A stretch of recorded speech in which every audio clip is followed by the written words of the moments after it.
নমস্কার। আজকে আমরা কথা বলবো স্ক্রিন টাইম নিয়ে। মানে এটা আমাদের জীবনে কিভাবে প্রভাব ফেলছে আর নিয়ন্ত্রণেরই বা উপায় কি? হ্যাঁ, বিষয়টা খুবই জরুরি এখনকার দিনে। আমাদের কাছে বেশ কিছু নির্ভরযোগ্য সূত্র আছে।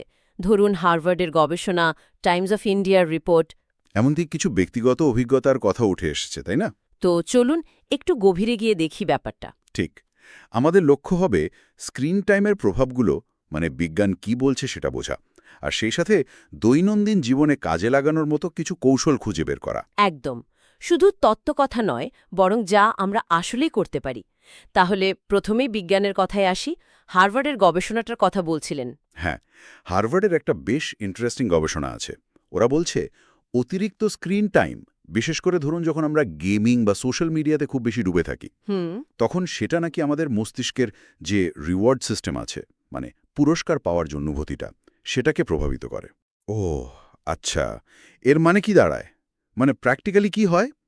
প্র্যাকটিক্যালি যেটা হয়, আমাদের মনোযোগ দেওয়ার ক্ষমতা মানে কনসেন্ট্রেশন আর স্মৃতিশক্তি দুটোই কিন্তু কমে যেতে পারে। এটা অনেকটা চটজলদি একটা আনন্দ পাওয়ার মতো, যা অন্য সাধারণ কাজগুলোকে তখন কম ইন্টারেস্টিং করে তোলে। বুঝলাম, মানে ব্রেনের কেমিস্ট্রির ওপরই প্রভাব ফেলছে। একদম। এই নিউরোলজিক্যাল দিকটা বেশ গভীর। আর এখানেই দেখুন টাইমস অফ ইন্ডিয়ার রিপোর্টটা খুব প্রাসঙ্গিক হয়ে যায়। ওরা ভারতের তরুণদের মধ্যে এই স্ক্রিন আসক্তিকে একটা নীরব সংকট বলছে। নীরব সংকট শব্দটা বেশ ভারী। কেন এমনটা বলা হচ্ছে?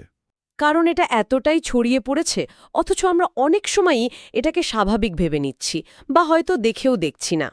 গভীর রাত জেগে ফোন ঘাঁটা, বা ধরুন পড়াশোনায় মন বসাতে না পারা। হ্যাঁ, এগুলো তো আজকাল প্রায় শোনা যায়। ঠিক। এগুলো আসলে বিচ্ছিন্ন ঘটনা নয়, একটা প্যাটার্নের মতো হয়ে যাচ্ছে। আর এটা তাদের সার্বিক বিকাশে, পড়াশোনায়, সবকিছুতেই একটা বাধা তৈরি করছে। এটা শুধু সময় নষ্ট হওয়া নয়, আচরণেরও একটা পরিবর্তন। তার মানে সচেতন হওয়াটা আসলেই খুব দরকার। কিন্তু ধরুন আমরা সচেতন হলাম, বুঝলাম যে সমস্যা হচ্ছে, স্ক্রিন টাইম কমালে কি সত্যি কোনো লাভ হয়? মানে বৈজ্ঞানিকভাবে এর কোনো উপকারিতা প্রমাণিত? অবশ্যই আছে। বিএমসি মেডিসিন জার্নালে একটা গবেষণার কথা বলি। সেখানে অংশগ্রহণকারীদের স্ক্রিন টাইম দিনে প্রায় ঘন্টা ২ করে কমানো হয়েছিল। মাত্র ৩ সপ্তাহের জন্য, তাই না? হ্যাঁ, মাত্র ৩ সপ্তাহের জন্য। আর ফলাফলটা ছিল বেশ চমকপ্রদ। দেখা গেল তাদের মানসিক চাপ কমেছে, স্ট্রেস লেভেল নেমেছে, তাদের ভালো থাকার অনুভূতিটা বেড়েছে, এমনকি ঘুমের কোয়ালিটিও বেটার হয়েছে। বাহ, এটা তো দারুণ খবর। এটাই প্রমাণ করে যে ছোট ছোট পরিবর্তনও কিন্তু আমাদের শরীর আর মনে বেশ বড় ইতিবাচক প্রভাব ফেলতে পারে। এটা শুধু উইল পাওয়ারের ব্যাপার নয়, এর একটা বায়োলজিক্যাল কারণও আছে। হুম, এটা জানার পর তো মনে হচ্ছে কিছু একটা করা দরকার। তো এই যে মস্তিষ্কের প্রভাবের কথা জানলাম, এবার বাস্তবসম্মত কিছু কৌশলের দিকে যাওয়া যাক। কি করা যেতে পারে? হ্যাঁ, কিছু সহজ উপায় আছে কিন্তু। যেমন ধরুন, দিনের কিছু নির্দিষ্ট সময় ঠিক করে নেওয়া, যখন কোনো স্ক্রিন ব্যবহার করা হবে না। বিশেষ করে রাতের খাবারের সময়, বা ধরুন ঘুমোতে যাওয়ার অন্তত ১ ঘন্টা আগে। হ্যাঁ, এই নিয়মটা তো অনেকেই বলেন। দ্য সান, টাইমস অফ ইন্ডিয়াতেও বোধহয় এর উল্লেখ আছে। ঠিক। আরেকটা ভালো আইডিয়া হলো বাড়ির কিছু জায়গাকে টেক ফ্রি জোন বানিয়ে ফেলা। যেমন? যেমন ধরুন খাবার টেবিল বা শোবার ঘর। ইন্ডিয়া টাইমস এই ব্যাপারটা বলেছে। এতে একটা ফিজিক্যাল বাউন্ডারি তৈরি হয়। এটা কি ওই অ্যাপের ফিচারগুলোর চেয়ে বেশি কাজের? মানে অ্যান্ড্রয়েডের ডিজিটাল ওয়েলবিং বা আইওএসের স্ক্রিন টাইম? দেখুন, দুটোই কাজে আসতে পারে। টেক ফ্রি জোন একটা পরিবেশ তৈরি করে, আর অ্যাপগুলো আমাদের ব্যবহারের ধরনটা বুঝতে সাহায্য করে। আমরা কোথায় কত সময় দিচ্ছি, আর সেখানে লিমিট সেট করারও সুযোগ দেয়। আচ্ছা। কোনটা কার জন্য বেশি কার্যকর সেটা হয়তো ব্যক্তিবিশেষে আলাদা হবে। দুটো মিলিয়ে ব্যবহার করলে হয়তো সবচেয়ে ভালো ফল পাওয়া যায়। আর স্ক্রিন থেকে বিরতি নিয়ে অন্য কিছু করা, সেটাও তো একটা উপায় হতে পারে। অবশ্যই। টাইমস অফ ইন্ডিয়া যেমন বলছে, বই পড়া বা নিজের হাতে কিছু লেখা জার্নালিং করা, কিংবা ঘরে পরিবারের সাথে বসে গল্প করা। হ্যাঁ, এগুলো মনটাকে অন্য দিকে নিয়ে যায়। একদম।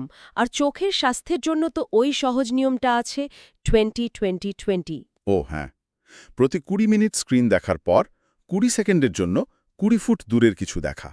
দ্য সান এটা মনে করিয়ে দিয়েছিল। শুনতে খুব সহজ লাগে, কিন্তু মনে রেখে করাটাই হলো আসল চ্যালেঞ্জ। ঠিক বলেছেন। এই প্রসঙ্গে একটা বাস্তব উদাহরণ মনে পড়ছে।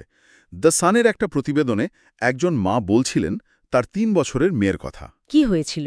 তিনি মেয়ের স্ক্রিন টাইম একেবারে বন্ধ করে দিয়েছিলেন, আর তার ফলে বাচ্চাটা নাকি অনেক বেশি মিশুক হয়ে ওঠে। ভাই বোনের সাথে নিজেই থেকে খেলা শুরু করে, আর ওর জেদও নাকি অনেক কমে যায়। বিশেষ করে বাচ্চাদের বিকাশের ক্ষেত্রে এই ডিজিটাল জগতের বাইরের জগৎটা যে কতটা জরুরি সেটা বোঝা যায়। তবে এখানে একটা মজার ব্যাপারও আছে। দ্য গার্ডিয়ান একটা অন্য দিক তুলে ধরেছে। কি সেটা?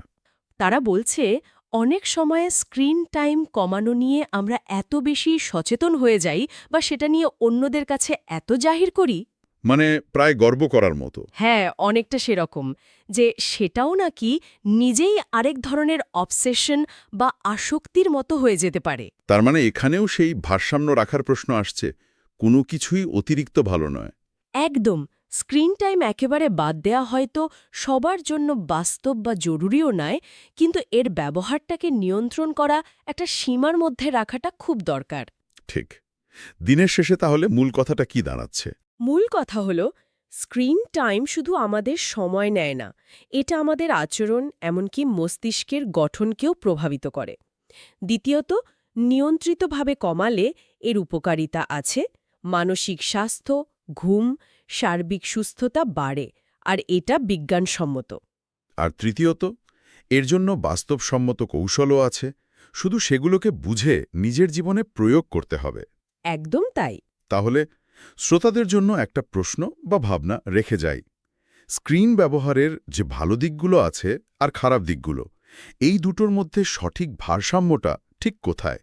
আর আজ যে কৌশলগুলো নিয়ে কথা হলো, সেগুলো জানার পর নিজের ডিজিটাল অভ্যাসের উপর এর কী প্রভাব পড়তে পারে সেটা একবার ভেবে দেখা যায় কি?